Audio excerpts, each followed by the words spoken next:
ہر قسم کی حمد و ثنا، تعریف و توصیف کی بریائی و بڑائی اللہ سبحانہ و تعالیٰ کے لیے ہے۔ درود و سلام نازل ہو تمام انبیاء علیہ السلام پر، بالخصوص امام الانبیاء رحمۃ للعالمین جناب محمد مصطفیٰ احمد مجتبیٰ صلی اللہ علیہ وسلم پر۔ اللہم صلی علی محمد وعلی آل محمد کما صلیت علی ابراہیم وعلی آل ابراہیم انک حمید مجید۔ اللہم بارک علی محمد وعلی آل محمد کما بارکت علی ابراہیم وعلی آل ابراہیم انک حمید مجید۔ معزز حاضرین، محترم سامعین، نوجوان ساتھیوں، خطبہ مسنونہ کے بعد قرآن کریم کے مختلف مقامات سے مختلف آیتیں آپ کے سامنے تلاوت کی گئیں، اور انہی آیتوں کے ضمن میں پیارے رسول جناب محمد رسول اللہ صلی اللہ علیہ وسلم کی دعائے مبارکہ پیش کی گئی۔ قرآنی آیات اور دعائے رسول کی مناسبت سے خطبہ جمعہ کا موضوع ہوگا نعمتوں کی قدر کیجیے۔ اللہ رب العالمین نے ہمیں بے شمار انگنت اور قسم قسم کی نعمتوں سے نواز رکھا ہے۔ اگر ہم اللہ کے انعامات اور احسانات اور نعمتوں کو شمار کرنا چاہیں تو شمار نہیں کر سکتے۔ اللہ رب العالمین قرآن کریم سورہ ابراہیم آیت نمبر 34 کے اندر ارشاد فرماتا ہے وَآتَاكُم مِّن كُلِّ مَا سَأَلْتُمُوهُ، اللہ رب العالمین نے تمہاری منہ مانگی کل چیزوں میں سے تمہیں عطا کر رکھا ہے۔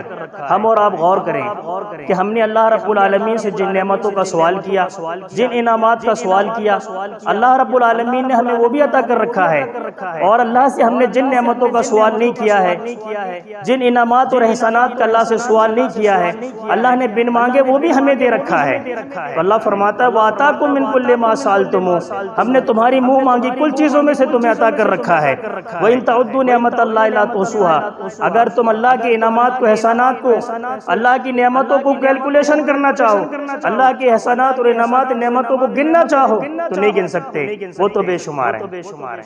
اسی طرح رب کی نعمتیں شکر ادا کرنے سے بڑھتی ہیں اور ہمیشہ قائم اور دائم بھی رہتی ہیں، اور ناشکری کرنے سے کم ہو جاتی ہیں بلکہ ختم ہو جاتی ہیں۔ اللہ رب العالمین سورہ ابراہیم آیت نمبر 7 کے اندر ارشاد فرماتا ہے وَإِذْ تَعَذَّنَ رَبُّكُمْ لَئِن شَكَرْتُمْ لَأَزِيدَنَّكُمْ وَلَئِن كَفَرْتُمْ إِنَّ عَذَابِي لَشَدِيدٌ، تمہارا رب قرآن میں تمہیں یہ حکم دے چکا، تمہارے رب کا قرآن میں یہ فرمان صادر ہو چکا، اگر تم نعمتوں پر شکر گزاری کرو گے تو مزید اور انعامات اور احسانات سے نوازے جاؤ گے، اور کفران نعمت کرو گے، نعمتوں پر ناشکری کرو گے تو جان لو میرا عذاب سخت ہے۔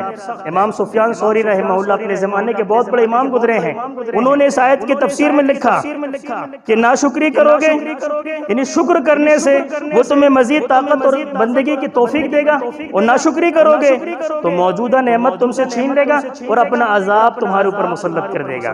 اللہ قرآن میں ارشاد فرماتا ہے سورہ رحمان کے اندر ایک جگہ نہیں، دو جگہ نہیں، 31 جگہ بیان فرمایا وَبِأَيِّ آلَاءِ رَبِّكُمَا تُكَذِّبَانِ، ہر ایک دو آیت کے بعد اللہ نے یہ فرمایا فَبِأَيِّ آلَاءِ رَبِّكُمَا تُكَذِّبَانِ، اے انسان اور جنوں تم اپنے رب کی کن کن نعمتوں کو جھٹلاؤ گے۔ اچھا یہ بات بھی یاد رہے نعمت کا معنی مفہوم بڑا وسیع ہے، اور نعمت کسی بھی شکل میں ہو سکتی ہے۔ نعمت والدین کی شکل میں ہو سکتی ہے، اولاد کی شکل میں ہو سکتی ہے، زمین جائیداد کی شکل میں ہو سکتی ہے، روپیہ پیسے کی شکل میں ہو سکتی ہے، اسی طرح نعمت ذمہ داری، عہدے اور مناصب کی بھی شکل میں ہو سکتی ہے، نعمت اور خلافت اور بادشاہت کی شکل میں بھی ہو سکتی ہے، نعمت کسی بھی شکل میں ہو سکتی ہے۔ نعمت دیکھنے والی آنکھ کی شکل میں بھی ہو سکتی ہے، سننے والی کان کی شکل میں بھی ہو سکتی ہے، اور سینے کے اندر دھڑکتے ہوئے دل کی شکل میں بھی ہو سکتی ہے، اور نعمت انسانوں کی کھوپڑیوں میں زندہ عقل کی شکل میں بھی ہو سکتی ہے، نعمت الغرض کسی بھی شکل میں ہو سکتی ہے۔ دیکھیے آنکھ، کان اور دل اور دماغ یہ سب اللہ کے انعامات اور احسانات ہیں، اور ہمارے پاس اللہ رب العالمین کی امانت ہے۔ اللہ قرآن سورہ بنی اسرائیل سورہ اسراء آیت نمبر 36 کے اندر ارشاد فرماتا ہے وَلَا تَخْفُ مَا لَيْسَ لَكَ بِعِلْمٌ إِنَّ السَّمْعَ وَالْبَصَرَ وَالْفُؤَادَ كُلٌّ أُولَئِكَ كَانَ عَنْهُ مسؤولا۔ اللہ قرآن میں فرماتا ہے خبردار جس چیز کا علم تمہیں نہیں ہے اس کے پیچھے نہ پڑو۔ کیوں؟ اس لیے کہ آنکھ سے، کان سے اور دل سے ہر ایک سے پوچھ گچھ ہونے والی ہے، ہر ایک سے سوال و جواب ہونے والا ہے۔ آنکھ سے سوال ہوگا اس نے کیا دیکھا، اچھا یا برا، کان سے سوال ہوگا اس نے کیا سنا، اچھا یا برا، اور دل سے سوال ہوگا اس نے کیا سوچا، اچھا یا برا، حسن زن یا سوء زن۔ اس لیے میرے بھائیو آنکھ، کان اور دل و دماغ ہمارے پاس اللہ رب العالمین کی امانتیں ہیں، اللہ رب العالمین کا انعامات ہیں، اللہ کی نعمتیں ہیں، ہم ان کا صحیح استعمال کریں تو الغرض نعمت کسی بھی شکل میں ہو سکتی ہے۔ آنکھ جیسی عظیم نعمت کے متعلق رسول اللہ صلی اللہ علیہ وسلم نے ارشاد فرمایا بروز محشر بروز قیامہ اللہ رب العالمین ترازو کے ایک پلڑے میں زندگی کے انسان کے کیے گئے سارے اعمال کو رکھ دے گا اور ترازو کے دوسرے پلڑے میں اپنی آنکھ جیسی عظیم نعمت کو رکھ دے گا۔ پیارے رسول جناب محمد رسول اللہ صلی اللہ علیہ وسلم نے ارشاد فرمایا آنکھ والا پلڑا بھاری ہو جائے گا۔ اتنی عظیم الشان و محترم بشان آنکھ اللہ رب العالمین کی نعمت ہے۔ اچھا یہ بات بھی بالکل صحیح اور درست ہے، انسان کو نعمتوں کا قدر کا احساس اس وقت ہوتا ہے جب کوئی نعمت اس سے زائل ہو چکی ہوتی ہے یا ختم ہو چکی ہوتی ہے، لیکن اس وقت پر احساس، اس وقت پر افسوس کرنا کچھ کام نہیں آتا ہے۔ اللہ رب العالمین نے قرآن مجید میں کئی قوموں اور اشخاص کی ناشکری کے واقعات بیان کر کے ان کی تباہی اور بربادی کی داستانیں دنیا انسانیت کو سنائی ہیں تاکہ دنیا انسانیت ان واقعات کو سن کر، ان واقعات کو پڑھ کر عبرت و نصیحت حاصل کرے۔ مال اللہ رب العالمین کی عظیم نعمت ہے، جب یہ نعمت کسی مومن بندے کو عطا ہوتی ہے، نصیب ہوتی ہے، تو وہ موقع کو غنیمت جان کر اپنی آخرت کو آباد کر لیتا ہے۔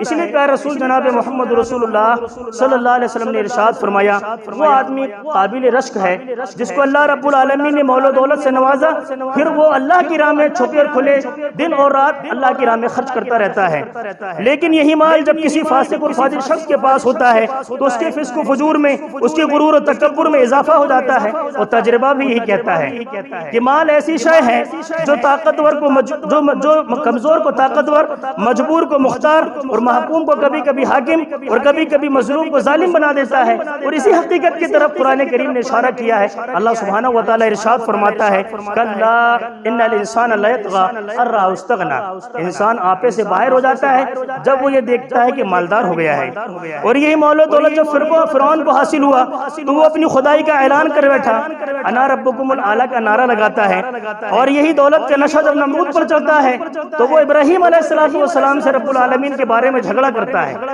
ابراہیم علیہ السلام کی نمرود کے دربار میں پیشی ہوتی ہے، نمرود کہتا ہے تمہارا رب کون ہے، تمہارا الہ کون ہے؟ ابراہیم علیہ السلام نے کہا میرا رب وہ ہے جو مجھے کھلاتا پلاتا ہے، مارتا اور جلاتا ہے۔ نمرود کہنے لگا میں بھی مارتا ہوں، میں بھی زندہ کرتا ہوں۔ قال انا احیی و امیت، میں بھی مارتا ہوں، میں بھی زندہ کرتا ہوں۔ قید خانے سے دو قیدیوں کو بلایا، ایک کو آزاد کر دیا، ایک کو قتل کر دیا، کہا دیکھو میں بھی مارتا ہوں، میں بھی زندہ کرتا ہوں۔ ابراہیم علیہ السلام نے کہا ان اللہ یاتی بالشمس من المشرق فات بها من المغرب فبہت الذی کفر۔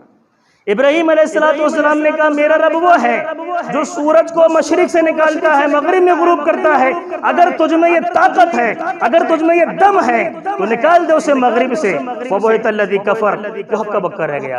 ابراہیم علیہ السلام کے جواب نے اسے لاجواب کر دیا۔ یہ توحید کے دلائل ہیں۔ اسی طرح یہی دولت کے خزانے جب قارون کے گھر ڈیرے ڈالتے ہیں تو وہ بدمست ہو کر پکار اٹھتا ہے قال انما اوتیت علی علم عندی، یہ جو کچھ مجھے ملا ہے رب کی عطا نہیں ہے، رب کی نعمت نہیں ہے، رب کا احسان نہیں ہے، بلکہ یہ سب کچھ مجھے اپنے علم کی بنیاد پر ملا ہے۔ میں بہت بڑا بزنس مین ہوں۔ اللہ رب العالمین نے قارون کے واقعے کی طرف سورہ قصص میں بڑا تفصیلی اشارہ فرمایا ہے، اور بڑے نصیحت آموز انداز میں اللہ رب العالمین نے اس کا ذکر کیا ہے۔ قارون کو اللہ رب العالمین نے مال و دولت کے ایسے خزانے دے رکھے تھے، ذرا سنیے آپ غور سے، اس کو کیسے خزانے اللہ رب العالمین نے عطا کر رکھے تھے۔ قارون کو اللہ نے ایسے خزانے دے رکھے تھے کہ اس کے خزانوں کی تالوں کی چابیاں بمشکل ایک طاقتور جماعت اٹھایا کرتی تھی۔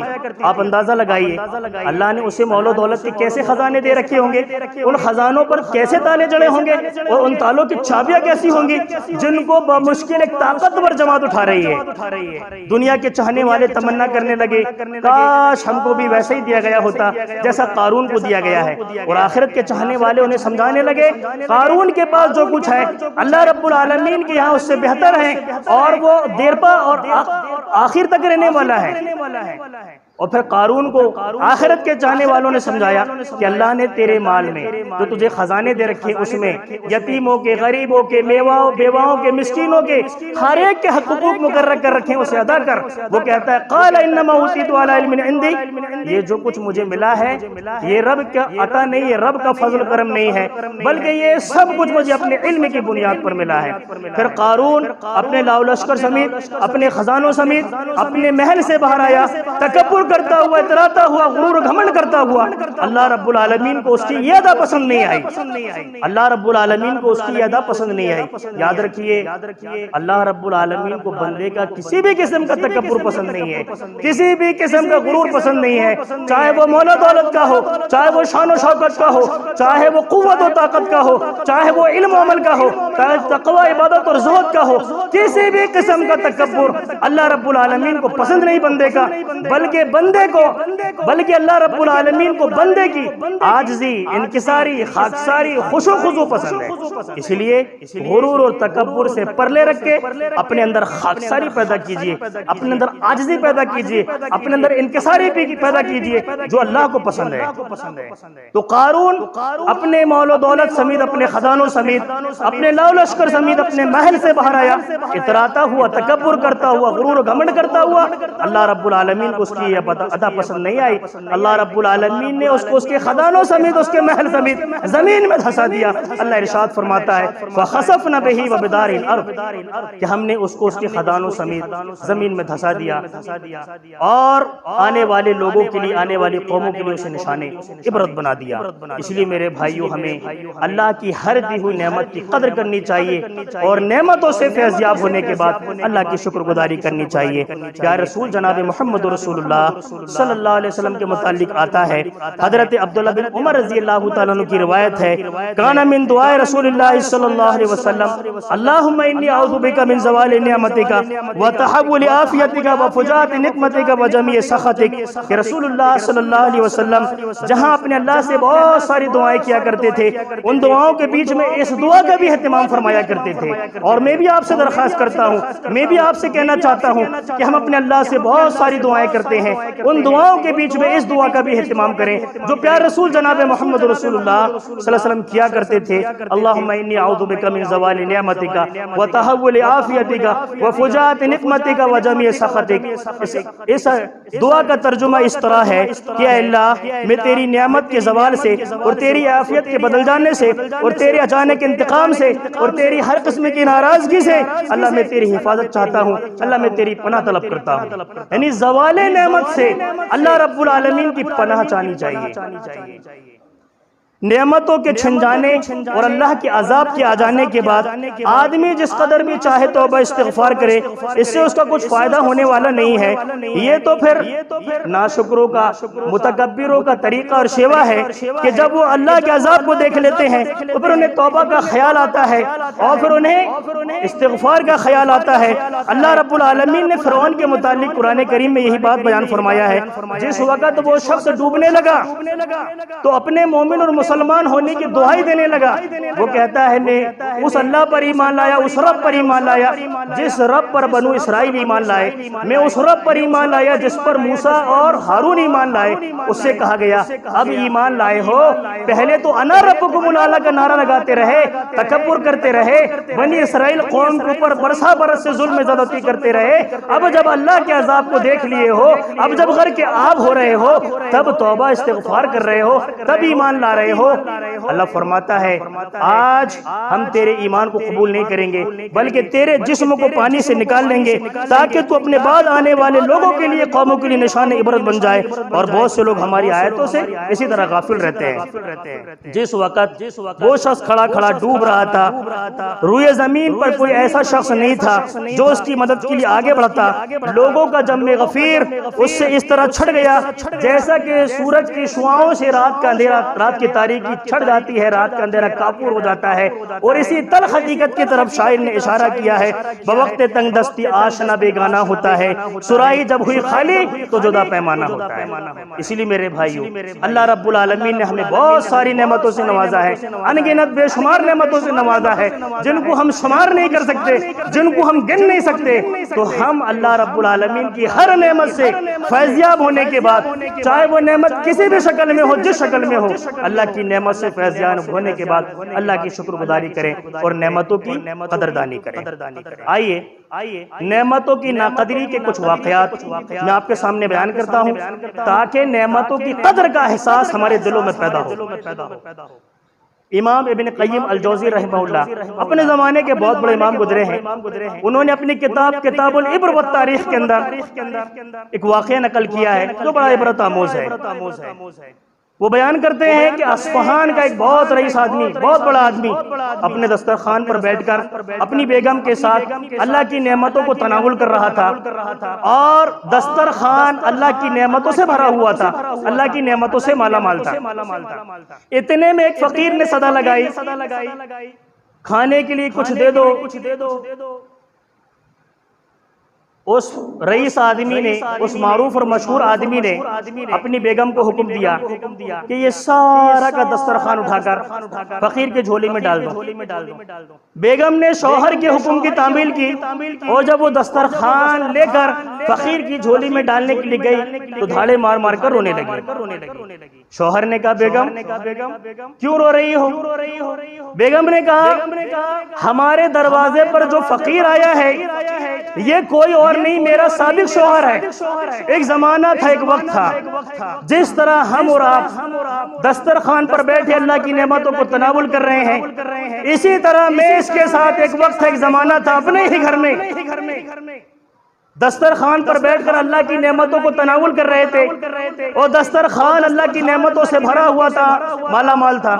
اتنے میں ایک فقیر نے صدا لگائی تھی، 2 دن 3 دن سے بھوکا ہوں، کھانے کے لیے کچھ دے دو۔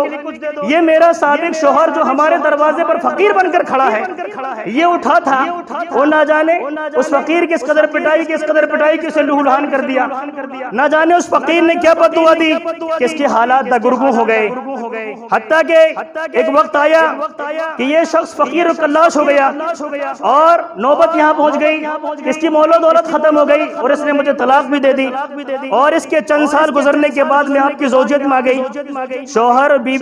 شوہر نے بیوی کی یہ باتیں سن کر کہا بیگم کیا میں آپ کو اس سے بھی زیادہ تعجب خیز بات نہ بتلاؤں؟ کہا بتلائیے۔ کہا آپ کے سابق شوہر نے جس فقیر کی پٹائی کی تھی وہ کوئی اور نہیں، میں آپ کا موجودہ شوہر ہوں۔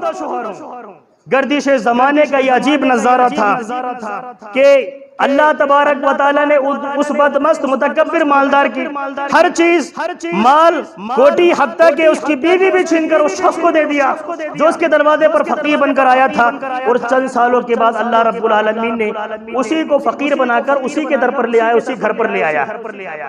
اللہ تبارک و تعالیٰ قرآن کریم میں ارشاد فرماتا ہے واللہ علی کل شیء قدیر، یقیناً اللہ رب العالمین ہر چیز پر قادر ہے۔ اللہ تبارک و تعالی ہر چیز پر قادر ہے، اسی لیے کسی شاعر نے بڑا ہی خوب کہا ہے نہ ہو مغرور دولت پر، نہ ہو مغرور عزت پر، اور نہ ہو مغرور طاقت پر، اور نہ ہو مغرور صحت پر۔ کیوں؟ اسی لیے کہ یہ سب 4 دن کی چاندنی پھر اندھیری رات والا معاملہ ہے۔ تاریخ ایسے عبرت آموز واقعات سے بھری پڑی ہے، شرط یہ ہے کہ کوئی اس سے عبرت و نصیحت حاصل کرے۔ شاید یہ واقعہ ہماری زندگی میں انقلاب پیدا کرنے کا سبب بن جائے، شاید یہ واقعہ ہمارے دلوں کے اندر نعمتوں کے قدر کا احساس پیدا کر دے۔ امام ابن قیم الجوزی رحمہ اللہ نے نعمتوں پر ناشکری کا ایک اور واقعہ اپنی کتاب العبر والتاریخ کے اندر نقل کیا جو اس سے بھی زیادہ زبردست ہے، وہ بھی ذرا سنیے۔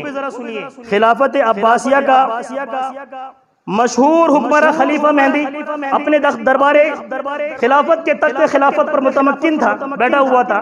حاجب نے ایک فریادی عورت کی خبر دی، ایک عورت آئی ہوئی ہے اور آپ سے کچھ فریاد کرنا چاہتی ہے۔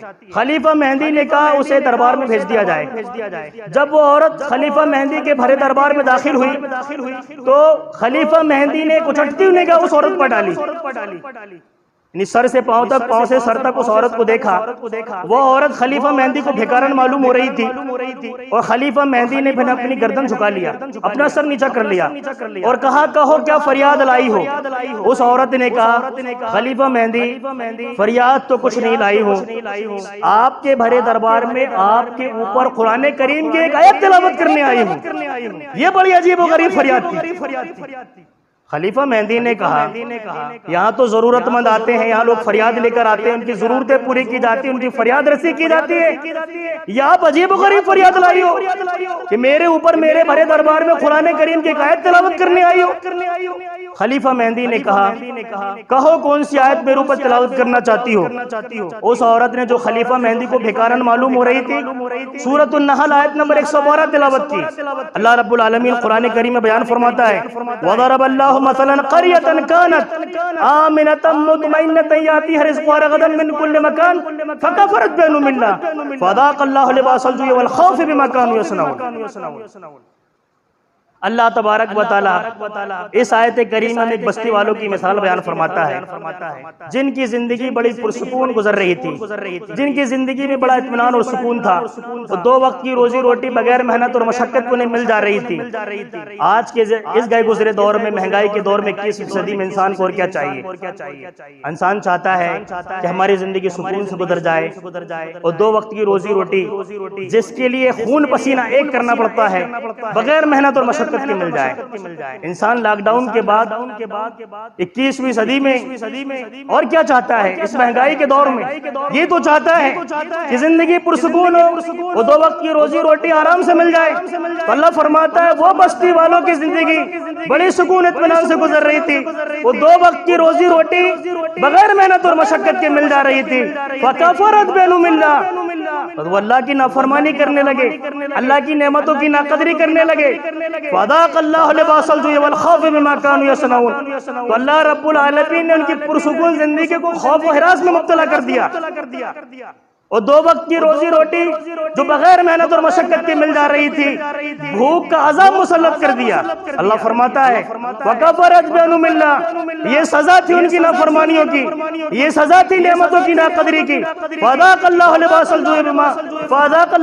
الْجُوعِ وَالْخَوْفِ بِمَا كَانُوا يَصْنَعُونَ. یہ سزا تھی ان کی نافرمانیوں کی اور نعمتوں کی ناقدری کی کہ ہم نے ان کے اوپر بھوک کا عذاب مسلط کر دیا، ان کی امن و سلامتی والی زندگی کو خوف و ہراس میں مبتلا کر دیا.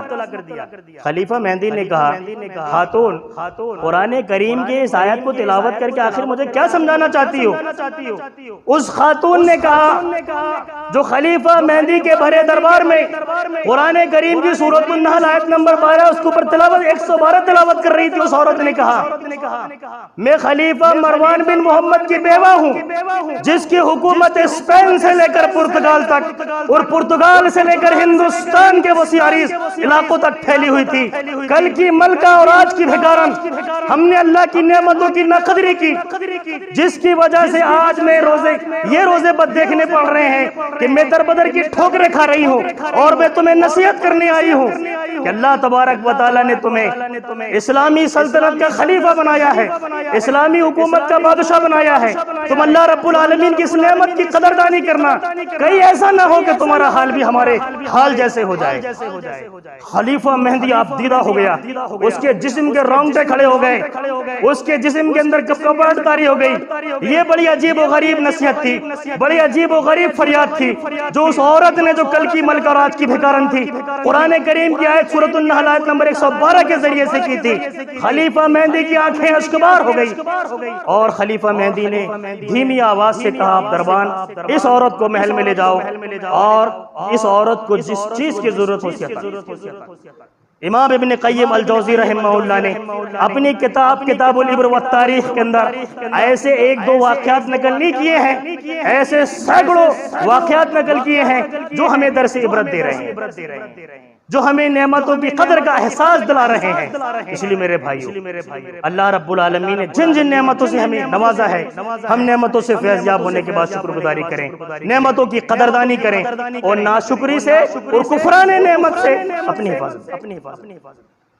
آئیے آخر میں ایک بات آپ کے سامنے بیان کرنا چاہتا ہوں۔ اللہ رب العالمین نے ہمیں اسلام کی شکل میں، توحید کی شکل میں، ایمان کی شکل میں، کتاب اللہ کی شکل میں، رسول اللہ صلی اللہ علیہ وسلم کی رسالت کی شکل میں ہمیں اللہ رب العالمین نے نعمت عطا کی ہے۔ اللہ رب العالمین نے اسکوب قرآن کریم کے اندر اسلام کو نعمت کے طور پر پیش کیا ہے۔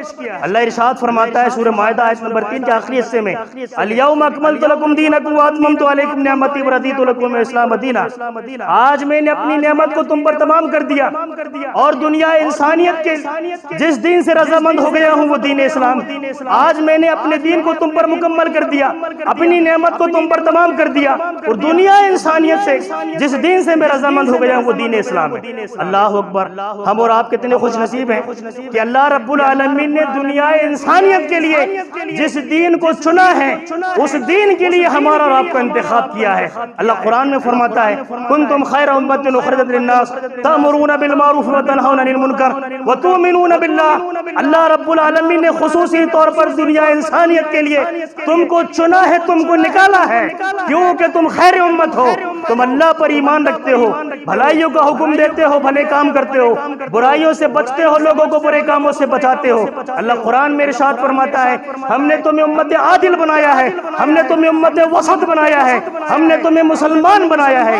ذرا سوچے، توحید سے بڑھ کر، ایمان سے بڑھ کر آج کے اس گئے گزرے دور میں کوئی نعمت نہیں ہے۔ توحید سے بڑھ کر، ایمان سے بڑھ کر، رسول اللہ صلی اللہ علیہ وسلم کی رسالت سے بڑھ کر، قرآن کریم سے بڑھ کر اور اللہ پر ایمان سے بڑھ کر آج کے اس گئے زمانے میں کوئی انعام نہیں ہے۔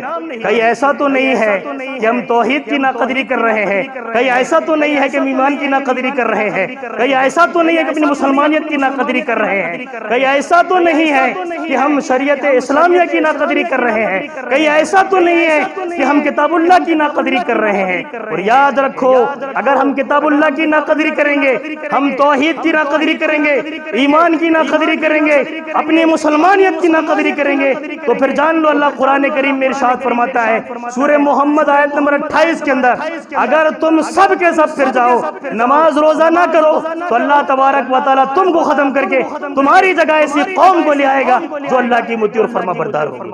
میرے بھائیو، اللہ کے دین کی مدد کرو۔ اللہ قرآن کریم سورہ محمد آیت نمبر 7 کے اندر ارشاد فرماتا ہے ان تنصروا اللہ ینصرکم ویثبت اقدامکم۔ تم اللہ کے دین کی مدد کرو، یقیناً اللہ تمہاری مدد کرے گا۔ تم اللہ کے گھروں کو اپنے سجدوں سے آباد رکھو، اللہ تمہارے گھروں کو اپنی رحمتوں سے آباد رکھے گا۔ کہیں ایسا تو نہیں ہے کہ ہم نمازوں سے غافل، کہیں ایسا تو نہیں ہے کہ توحید میں خلل، کہیں ایسا تو نہیں ہے ایمان میں خلل، کہیں ایسا تو نہیں ہے کتاب اللہ سے دوری۔ کتاب اللہ سے اپنا رشتہ مضبوط کیجئے، کتاب اللہ سے اپنا رشتہ منسلک کیجئے۔ یقیناً جو کتاب اللہ کی تلاوت کرتا ہے اللہ رب العالمین سے گویا وہ بات کرتا ہے، جو کتاب اللہ سے منسلک ہوتا ہے گویا اس کا رشتہ اللہ سے مضبوط ہوتا ہے۔ کہنے کا مطلب یہ ہے کہ ہم اسلام کی قدر کریں، ایمان کی قدر کریں، توحید کی قدر کریں، اور وہ توحید کے لیے جس کے رسول اللہ صلی اللہ علیہ وسلم کی قتل کی تجویزیں کی گئی ہیں، اس توحید اور ایمان کے لیے جس کے لیے رسول اللہ صلی اللہ علیہ وسلم کو دیش نکالا کیا گیا ہے، ارے اس توحید اور ایمان کے لیے جس کے لیے صحابہ کرام نے مارے کھائی ہیں، ارے جس کے لیے ہجرت کرنے پر مجبور ہوئے ہیں، اسی توحید کی قدر کریں۔ اللہ کا احسان، اللہ کا شکر ہے کہ ہمیں اللہ نے موحد بنایا ہے۔ کتنے ایسے لوگ ہیں جو شرک کی تاریکیوں میں پڑے ہوئے ہیں اور انہیں توحید کی دولت نصیب نہیں ہو رہی ہے، توحید کی اور ایمان کی نعمت نصیب نہیں ہو رہی ہے۔ اس لیے میرے بھائیو اپنے مسلمانیت کی قدر کریں، توحید کی قدر، ایمان کی قدر کریں، کتاب اللہ کی قدر کریں اور شریعت اسلامیہ کی قدر کریں، رسول اللہ صلی اللہ علیہ وسلم کی رسالت کی قدر کریں۔ اور یاد رکھیں اپنی زندگی میں کچھ ایسے اعمال کر کے رکھیں جو صرف تمہیں اور تمہارے اللہ کے سوا کسی کو نہ پتا ہو، اور مشکل گھڑی میں، مشکل آزمائش میں، سخت آزمائش میں ان اعمالوں کے حوالے سے، ان اعمالوں کے وسیلے سے اللہ رب العالمین سے دعا کریں، تو یقیناً اللہ رب العالمین ہماری دعاؤں کو ان اعمال کے سبب قبول قبول فرمائے گا، مشکلات سے نکلنے کی راہ اور سبیل ہمارے لیے پیدا کرے گا۔ آج ہمارے ملک میں ہمارے لیے حالات صحیح نہیں ہے، اس لیے وہ وقت آنے سے پہلے کہ جب ہم نمازیں پڑھنا چاہیں اور نہ پڑھ سکیں، روزے رکھنا چاہیں نہ رکھ سکیں، تلاوت قرآن کرنا چاہیں نہ کر سکیں، سنت رسول رکھنا چاہیں نہ رکھ سکیں، اس سے پہلے وہ وقت آنے سے پہلے یہ سارے اعمال پر عمل کر لیجئے، وگرنہ نماز پڑھنا چاہیں گے تو نہیں پڑھ سکیں گے۔ ابھی دیکھا ہے ہم نے 2 سال لاک ڈاؤن میں نمازیں پڑھنا چاہتے تھے نہیں پڑھ سکتے تھے، مسجدوں میں تالے لگ گئے، کتنی برائی آپس میں ہو گئی کہ ہمیں نماز پڑھنے نہیں دیا جا رہا ہے۔ امام صاحب اعلان کر رہے ہیں کہ مسجدوں میں نہ آئیے، اپنے اپنے گھروں میں پڑھیے۔ کیسے ہم رمضان مبارک میں محروم کر دیے گئے۔ خیر یہاں تو آپ گاؤں ہے چل گیا، شہروں میں لوگوں کے ہاتھ پاؤں ٹوٹ گئے، اتنا لوگوں نے مارا ہے صرف مسجد میں آنے کی بنیاد پر۔ کہیں وہ وقت نہ آ جائے، اس لیے میرے بھائیو اپنی مسلمانیت کی قدر کرو، اللہ کے گھروں کو اپنے سجدوں سے آباد رکھو، یقیناً اللہ تمہارے گھروں کو اپنی رحمتوں سے آباد رکھے گا۔ اللہ سے دعا کیجئے جو کچھ باتیں نعمتوں کی قدر کے سلسلے میں آئی ہیں، اللہ ان تمام باتوں کو ہمیں سمجھنے کی توفیق عطا فرما۔ اللہ رب العالمین نعمتوں سے فیضیاب ہونے کے بعد تیری شکر گزاری کرنے کی توفیق عطا فرما، نعمتوں کی ناقدری سے اللہ ہماری حفاظت فرما۔ اللہ ہم خطا کار گناہ گار سب کچھ تیرے بندے ہیں، تو غفار ستار رحمان و رحیم ہے۔ اللہ ہم اپنے گناہوں پر نادم و شرمندہ ہیں، اللہ ہماری غلطی خطاؤں لغزشوں کو معاف فرما کر تو ہم سے راضی اور خوش ہو جا۔ جو لوگ ہم میں سے گزر چکے ہمارے والدین اقارب رشتہ دار دوست احباب، اللہ ان کی غلطی خطاؤں لغزشوں کو معاف فرما کر انہیں کروٹوں کروٹ جنت نصیب فرما۔ اللہ عذاب قبر سے ہماری حفاظت فرما، قبر کے سوال و جواب میں ہماری آسانی فرما، میدان حشر کے سوال و جواب میں ہماری آسانی فرما۔ یا رسول جناب محمد رسول اللہ صلی اللہ علیہ وسلم کی شفاعت کا میدان حشر میں ہمیں اقدار بنا۔ آپ صلی اللہ علیہ وسلم کے دست مبارک ہوتے کوثر سے جام کوثر نصیب فرما۔ یا رسول صلی اللہ علیہ وسلم کے دست مبارک ہوتے کوثر سے جام کوثر نصیب فرما۔ پل صراط کے راستے کو مومنوں کے لیے آسان فرما۔ نعمتوں کی ناقدری اور ناشکری پر قوم اور اشخاص کے جو واقعات بیان کیے گئے ہیں، اللہ ہمیں ان سے عبرت و نصیحت حاصل کرنے کی توفیق عطا فرما۔ اللہ ہمیں نعمتوں کی قدر کرنے کی توفیق عطا فرما۔ اللہ ہمیں اپنی زندگی کے اندر انقلاب پیدا کرنے کی توفیق عطا فرما۔ اللہ ہمیں اپنی مسلمانیت کی، توحید کی، ایمان کی، اسلام کی، شریعت مطہرہ کی، رسول کی رسالت کی، کتاب اللہ کی قدر کرنے کی توفیق عطا فرما۔ اللہ جب تک تو ہمیں زندہ رکھنا ایمان بالخیر، جب خاتمہ ہو ایمان بالخیر۔ آمین۔ ربنا تقبل منا انک انت السمیع العلیم وتب علینا انک انت التواب الرحیم برحمتک یا ارحم الراحمین۔